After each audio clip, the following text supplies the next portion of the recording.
മന്ത്രി P K ബഷീറിന്റെ സന്ദർശനത്തിനിടെയുള്ള പ്രതിഷേധത്തിൽ ഈരാറ്റുപേട്ട യൂത്ത് ലീഗിൽ നടപടി. Erattupetta ward general secretary Riyas മടുക്കളപ്പിൽ, യൂനിസ് വാഴമറ്റം എന്നിവരെ സസ്പെൻഡ് ചെയ്തു. മുസ്ലിം ലീഗ് സംസ്ഥാന കമ്മിറ്റിയുടേതാണ് നടപടി.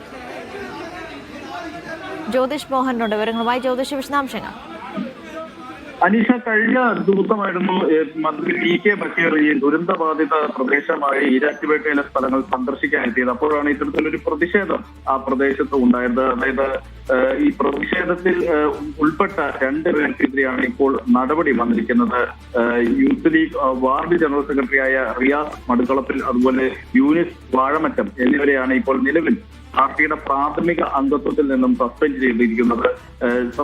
മുസ്ലിം ലീഗ് സംസ്ഥാന കമ്മിറ്റിയുടേതാണ് തീരുമാനം. അതിന്റെ അടിസ്ഥാനത്തിലാണ് ഇപ്പോൾ ഇവരെ രണ്ടുപേരെയും പാർട്ടിയുടെ പ്രാഥമിക അംഗത്വത്തിൽ നിന്നും ഇപ്പോൾ സസ്പെൻഡ് ചെയ്തിരിക്കുന്നത്. ഇവർ പറയുന്നത് പക്ഷേ മന്ത്രിക്കെതിരെ ആയിരുന്നില്ല അന്നത്തെ പ്രതിഷേധം, പകരം ജില്ലാ കമ്മിറ്റി, മുസ്ലിം ലീഗിന്റെ ജില്ലാ കമ്മിറ്റി നേതാക്കൾക്കെതിരെയായിരുന്നു പ്രതിഷേധം എന്നാണ് പറയുന്നത്. ജില്ലാ നേതൃത്വത്തിന്റെ ഇടപെടലും ഏകോപനവും ഈ ദുരന്ത സമയത്ത് നടന്നത് തൃപ്തികരമായ രീതിയിലായിരുന്നില്ല എന്നാണ് ഇവരുടെ വാദം. അതിന്റെ ഭാഗമായിട്ടാണ് ഇവർ പ്രതിഷേധിച്ചതെന്നാണ് പറയുന്നത്. പക്ഷേ ഈ പ്രതിഷേധം മന്ത്രി വന്ന സമയത്തായതുകൊണ്ട് തന്നെ ഇത് അത്തരത്തിൽ വ്യാഖ്യാനിക്കപ്പെട്ടതാണെന്നാണ് ഇവരുടെ വാദം. ഏതായാലും നിലവിൽ ഇത്തരത്തിൽ ഒരു പ്രതിഷേധം നടത്തിയതിന്റെ ഭാഗമായി അച്ചടക്ക നടപടി എന്നോണമാണ് ഇപ്പോൾ ഇവരെ രണ്ടുപേരെ സസ്പെൻഡ് ചെയ്തിരിക്കുന്നത്. ഏതായാലും ഈ നടപടി പിൻവലിച്ചില്ലെങ്കിൽ പാർട്ടിയിൽ നിന്ന്, യൂത്ത് ലീഗിൽ നിന്നും രാജിവെക്കുമെന്ന് പറഞ്ഞുകൊണ്ട് ഒരു വിഭാഗം ഇപ്പോൾ പ്രതിഷേധവുമായിട്ട് എത്തിയിട്ടുണ്ട്. അത്തരത്തിൽ മുസ്ലിം ലീഗിന്റെ ഇടയിൽ, അതായത് ഈരാറ്റുപേട്ടയെ കേന്ദ്രീകരിച്ചുള്ള മുസ്ലിം ലീഗ് പ്രവർത്തകർക്കിടയിൽ ഇത്തരത്തിൽ ഒരു ആശയക്കുഴപ്പവും ഇത്തരത്തിൽ ഒരു പ്രതിഷേധവും ഈ വിഷയവുമായി ബന്ധപ്പെട്ടിട്ട് ഇപ്പോൾ ഉണ്ട്. ഏതായാലും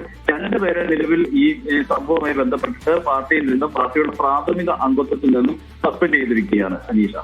ശരി.